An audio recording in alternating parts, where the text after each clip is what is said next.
Speaking as someone who came into an already established group, I have to say the fact that they've all been so welcoming as a whole and individually has been just incredible.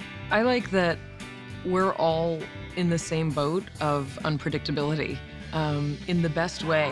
Our set is unpredictable. Things can change at the last second. You can sometimes be given a page-long speech at the last second to memorize in 2 minutes. And it really feels like we are collaboratively in that together. I'm good, how are you? The best thing about working in this cast, as far as I'm concerned, and this has been true since day one and it's held true to now, there is such a workman, professional-like attitude about everyone. And that does sound unfun, doesn't it? I don't mean it to, but for me, I think that's the best thing. Because we love what we do, we love working as hard as we possibly can.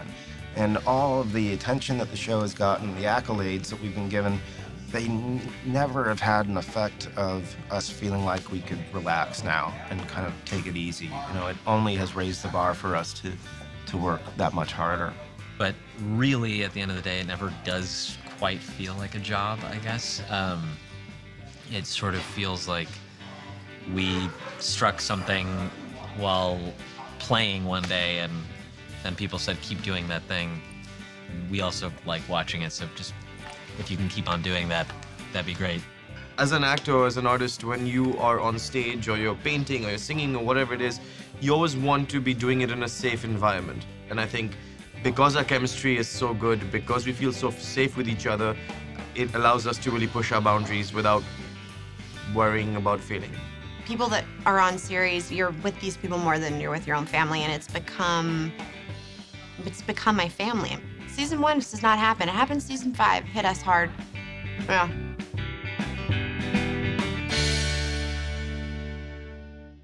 This could be good for you. Maybe it's time for you to shake things up a bit. You're right. I should embrace the chaos. Great. In a personal level, I really enjoyed getting to do the episode where Penny ended up cutting my hair. Hey, what do you think? It's a little Hollywood. It was just fun to do, somewhat silly, but somewhat deeper meaning, this exploration with Sheldon of letting go, you know, and kind of getting his hippie on or whatever, and the bongos and everything. Bongo solo! It was just fun and whatever. Stop it! But it was certainly a side he'd never done before. You know, we'd had him, somebody slipped a little something in his drink maybe, but never by his own choice. So, well, I guess I'll just have to live like this now, you know. And I really like that attitude for him. It's been an amazing season. Leonard and Penny, they're kind of in a weird state right now. You know what? I don't have to stand here and take this crap. The hell do you think you're going? Isn't sex after fighting kind of what we do now? Yeah, kind of, yeah. Yeah, I was really surprised to read that the writers were getting Leonard and Penny back together so soon. It really has been week to week. We don't know what's going on with them. Like 1 week they're together and then they're kind of taking a break. Sometimes it's nice not knowing what's coming. I mean, look at me and Leonard. We went out, we broke up, now we're trying again. We don't know what's gonna happen. Oh, please, everyone knows what's going to happen. I think this is actually more realistic because I've never had a relationship like that, ever. I've not been able to compare this to other people I've been with, back and forth, back and forth. I have. Anyway, you wanna make out? I thought because our relationship's in a beta test, you wanted to take things slow. Okay. Do you want to make out slow? I think that's my ultimate TV fantasy. I want them to end up together. He proposes. That was shocking to see. People say weird things during sex all the time. Not will you marry me? Yeah, it doesn't go well. It wouldn't be very funny if it did. Everything went smoothly. There's no comedy there. Another really funny moment, I think, was the painting that Amy gave to Penny. I've never seen my face that big. That painting was unreal. I wanted to get you something you didn't have. It was so well written. I mean, Amy was so excited to give it to Penny, and like, what human would ever hang that in her house? We were legitimately shocked by the enormity of it. I didn't like that my hand had been placed in there, meaning in the original picture, my hand was not on her shoulder, and we were joking that it looks like a man's hand. her shoulder. And then when we're done with the episode, our ADs hung it up there in the top room, and so we could see it every time we walked in. That is big. So big. And ugly. So ugly. The kind of material I get with Kaylee's character is so different from the stuff with Jim. There's not a hair on my body I wouldn't let this woman trim. There's always this sort of like underlying healthy curiosity about Penny's beauty and Penny's body. I'll let you in on a little secret. Originally, we were painted nude. With Jim, I get to play a lot of subtlety. I think the cuddling with Sheldon scene, though, was my favorite and really one of my favorite moments as a performer in general. Oh, boy.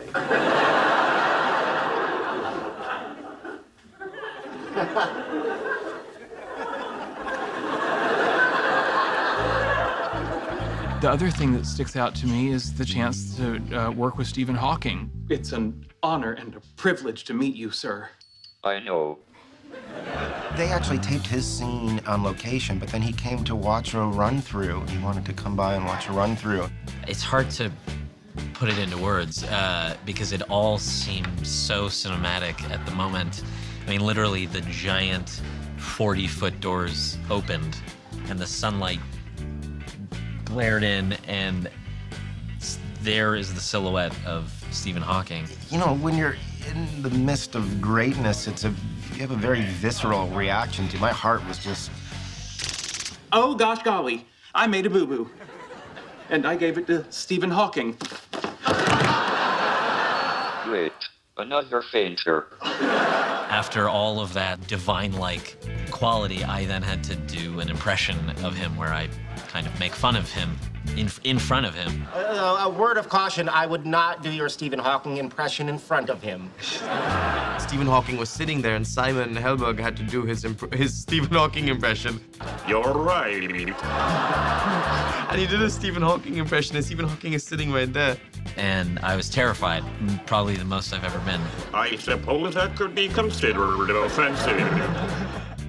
I did it and sort of stood up and saluted him after. He went like... And he smiled, and it was a pretty incredible feeling. It was really very thrilling that he has any interest in what we do here. You know, I'm sure his time is more valuable somewhere else. With all due respect to every other actor I've ever worked with, I've never worked with anyone as smart as Stephen Hawking.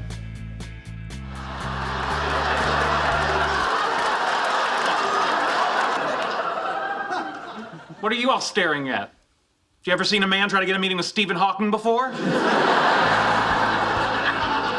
We're 5 seasons in, and from, Howard in his life, it would be the biggest year, I think, that he's had. I'd like to propose a toast.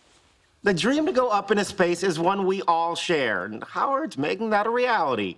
We're all very proud of you. Cheers. Cheers. Howard gets an opportunity to go into space, technically to become an astronaut. There's lots of fights with Bernadette. There's astronaut training. Payload specialist Howard Wolowitz is requested to report to the NASA Johnson Space Center for astronaut training Monday, 8 a.m. Yeah, but it's from NASA, so it's 0800. But it says 8 a.m. You read it as 0800. Doesn't have an O in front of it. I got to experience zero gravity. Cool, how do they do that? It's pretty neat. I thought Simon was so brilliant in the way he played that scene in which he's slowly deteriorating at space camp. You get in this plane that goes almost straight up for like 20 seconds, and then straight back down like it's gonna crash. And they do it over and over again, no matter how many times you throw up. Everything is all rosy and I miss you and things are great here and I'm fine, and then... Howie, what happened to you? We did overnight survival training in the wilderness. Big fun, big fun. we find out that it's hell. I ate a butterfly. Bernadette has always loved Howard. If you're gonna love me, you're gonna have to love the whole package. You know, the tender-hearted poet and the crazy daredevil. He had a lot of growing up to do, and I think he did most of it probably in this season. You're my soulmate. This is where you kiss me. Right. Make up all you want. Your tuchus is not leaving this planet. Everyone really loves each other and gets along, and I have to say that that's really special and important. I think we would be comfortable anywhere for a long period of time. On the International Space Station? Are you inviting us right now? I would use every person at my disposal to get out of an extended stay on the International Space Station. The cast out of character? Oh, would be disastrous. If we could each have our own bathroom, then I think we'd be fine. It'd be a lot of fun, I think. Apart from the fact that I'd probably have a panic attack. I don't guess it would go well for me in space. I'm sweating thinking about it. Kunal and Melissa and I maybe would bundle for warmth and regale each other of stories from Earth while Johnny sketched us. I would love that, man. It's honestly not a bad idea. It's not very different than being here 7 days a week, do you know what I mean? Or maybe I find a new way to let go and float and drink Tang. I don't know.